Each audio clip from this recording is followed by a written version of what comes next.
దేవుని నామానికి మహిమ కలుగునుగాక. నేటి దినపు వాగ్దానంతో మేము ముందుకు రావడానికి ప్రభు సహాయం చేస్తూ ఉన్నారు. పిల్లరా, దినవృత్తాంతాలు మొదటి గ్రంథం 16వ అధ్యాయం 27వ వాక్యం.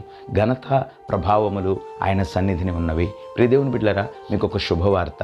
నేటి దినాన నువ్వు దేవుని సన్నిధికి వెళ్ళబోతుండగా దేవుని యొక్క మహావాత్సల్యత నీకు నాకు మనందరికీ కూడా తోడు ఉండబోతా ఉంది. నిరాశ నిస్పృహలతో దేవుని సన్నిధికి వెళ్ళకండి పిల్లరా. నేటి దినాన విశ్వాసంతో, నమ్మికతో, ఆనందంతో, సంతోషంతో నువ్వు దేవుని సన్నిధికి పరుగులు పెట్టడానికి ప్రయత్నం చేయి. ఎందుకో తెలుసా? నీ సేవకుడు నీ కొరకై ఒక అద్భుతమైన ఉపదేశాన్ని సిద్ధపరిచి ఉంచాడు. దేవుని బిడ్డలారా, నిశ్చయముగా ఆ మాటలు నిన్ను ఘనపరచబోతున్నాయి, నిన్ను బలపరచబోతున్నాయి.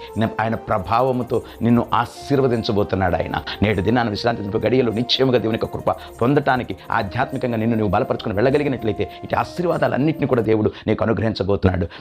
ప్రత్యేకంగా ఈ పగటి వేళ ఆయన యొక్క సన్నిధి నీకు తోడుగా ఉంచి నడిపించబోతున్నాడు. అట్టి కృప దేవుడు మనందరికీ అనుగ్రహించును గాక. ఆమేన్.